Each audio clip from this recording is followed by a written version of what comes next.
खोट खोट खोट बोलायचं नाही।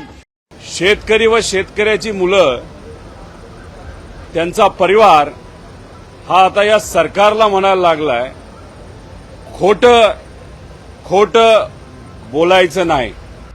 राज्यात पावसाळी अधिवेशन सुरू झालंय। विरोधकांनी सभागृहात कर्जमाफी, पूल दुर्घटना असो वा शक्तीपीठ महामार्ग विषयांवरून सरकारला घेरायला सुरुवात केली आहे। काल मंगळवारी काँग्रेसचे नाना पटोले यांनी शेतकऱ्यांच्या मुद्द्यावरून संताप व्यक्त केला, त्यानंतर त्यांचं निलंबन करण्यात आलं। तर आज सभागृहाबाहेर रोहित पवारांनी सुद्धा मीडियासमोर सोशल मीडिया स्टाईलनं सरकारवर निशाणा साधलाय। अलीकडे काही दिवसांपूर्वी एक रील सोशल मीडियावर चांगलाच ट्रेंडिंग होता। रीलमध्ये खोटं बोलायचं नाही हा एक नेटकऱ्याचा डायलॉग चांगलाच ट्रेंड झाला होता। खोट खोट खोट बोलायचं नाही। आता हाच डायलॉग घेऊन राष्ट्रवादी शरद पवार गटाचे रोहित पवार यांनी सरकारला टार्गेट केलंय। खोटं बोलायचं नाही अशा आशयाचा पोस्टर घेऊनच ते विधानसभेत आलेत। चला पाहूया रोहित पवारांची सरकारवर सोशल मीडिया स्टाईलची फटकेबाजी। काल आम्ही शेतकऱ्यांचा मुद्दा जेव्हा अधिवेशनामध्ये घेतला त्यावेळेस काही नेत्यांचा इगो हर्ट झाला आणि इगो हर्ट झाल्यानंतर नानाजी पटोले यांना एका दिवसासाठी निलंबित करण्यात आलं होतं। खरं तर या सरकारचं झालंय असं की त्यांना सवय लागली खोटं बोलायची।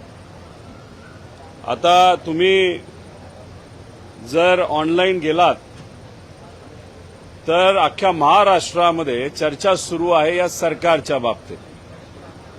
शेतकरी व शेतकऱ्याची मुलं त्यांचा परिवार हा आता या सरकारला म्हणायला लागलाय खोटं खोटं बोलायचं नाही।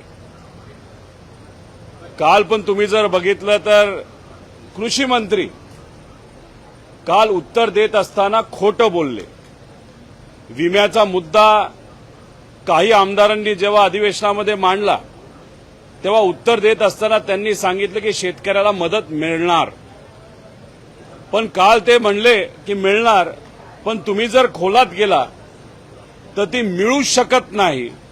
कारण की या सरकारली जे पीक विम्याचे ट्रिगर असतात ते 4 महत्वाचे ट्रिगर हे इलेक्शन झाल्यानंतर काढण्यात आले आहेत, ज्याच्यामध्ये लोकलाइज कॅलॅमिटी असेल, पीक पेरणी असेल, असे काही महत्वाचे जे ट्रिगर्स आहेत हे काढण्यात आलेले आहेत। त्याचा अर्थ अतिवृष्टीमुळे झालेलं नुकसान हे पीक विम्यातून आपल्याला मिळणार नाही।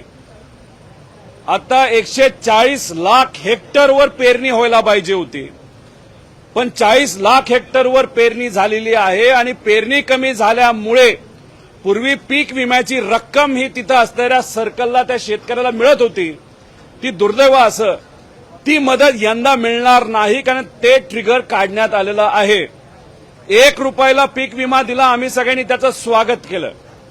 3-4 कोटी शेतकऱ्याकडनं घेण्यात आले होते 1 रुपया प्रति शेतकरी, पण आता त्यांनी GR बदलल्यामुळे 2000 कोटी रुपये हे शेतकऱ्याला भरायला लागणार आहेत। का हे केलं तर या सरकारला आणि केंद्र सरकारला 5800 कोटी रुपये हे प्रीमियमचे वाचवायचे होते, म्हणून त्या ठिकाणी त्यांनी विम्याची पॉलिसी ही बदलली। त्यामुळे शेतकऱ्याची जर अपेक्षा असेल या सरकारकडनं पीक विम्याच्या माध्यमातून त्यांना मदत मिळेल, दुर्दैव असं ती मदत मिळणार नाही। त्यामुळे कृषी मंत्री खोटं बोलत आहेत। त्याच्याचबरोबर या राज्याचे मुख्यमंत्री आणि मोठे नेते यांनी इलेक्शनच्या काळामध्ये सांगितलं होतं आम्ही 7-12 कोरा कोरा कोरा करणार, पण आता शेतकरी आणि शेतकऱ्याचा परिवार म्हणतोय खोटं तुम्ही बोलत आहात।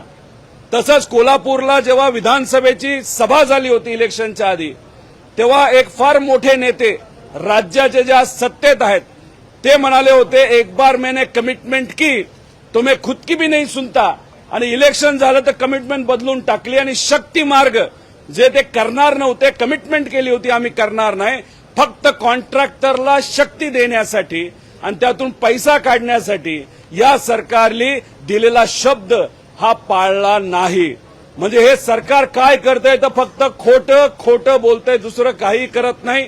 त्यामुळे आज सुद्धा आम्ही शेतकऱ्यांच्या वतीने शेतकऱ्यांचे मुद्दे अधिवेशनामध्ये मांडणार आहोत आणि खऱ्या अर्थाने सामान्य लोकांची ताकद काय असते ही तिथं आम्ही दाखवून देणार आहोत.